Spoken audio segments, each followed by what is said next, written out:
Sige, o na na. No.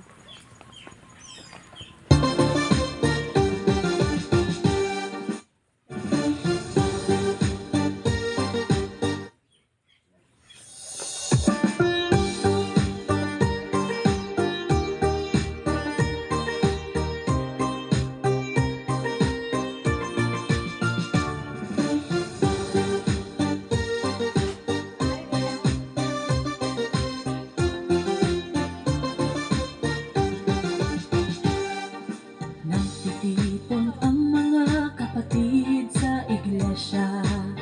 Masaya tayong umaawit at sumasayaw ng papuri sa Diyos. Purihin ang Diyos na nagkatawang tao at pumarito sa mundo para ipahayag ang katotohanan at iligtas tayo. Naririnig natin ang tinig ng Diyos at nadadala tayo sa harap ng trono para makadalo sa piging, para makadalo sa piging.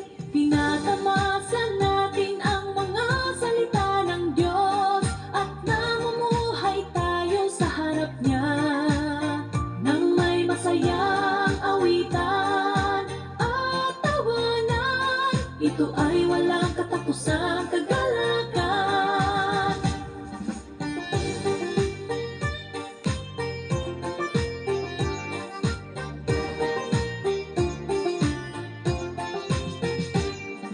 Kapag nagtatagpo ang mga kapatid, malapit ang damdamin natin sa isa't isa at hindi mailarawan ang ating kagalakan. Nagbabahagi na tayo sa mga salita ng Diyos at nagbabahagi ng ating mga patotoo.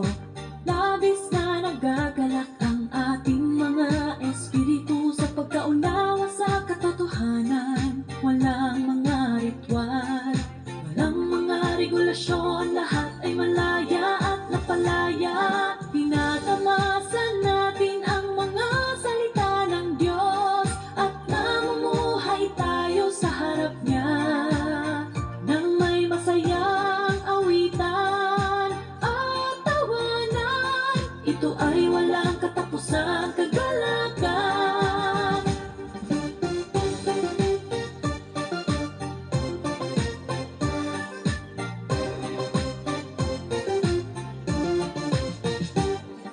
Nararanasan ng mga kapatid ang gawain ng Diyos. Tumatanggap at nagpapasakop tayo sa paghatol at pagkastigo niya. Iwinawaksin natin ang ating panininlang at nagiging matapat tayo.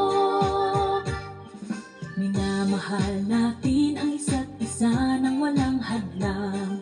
Nagpapasakop tayo sa katotohanan at hindi kumikilos batay sa mga damdamin. Sa pamamagitan ng paghatol, nalilinis ang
ito ay walang katapusang kagalakan.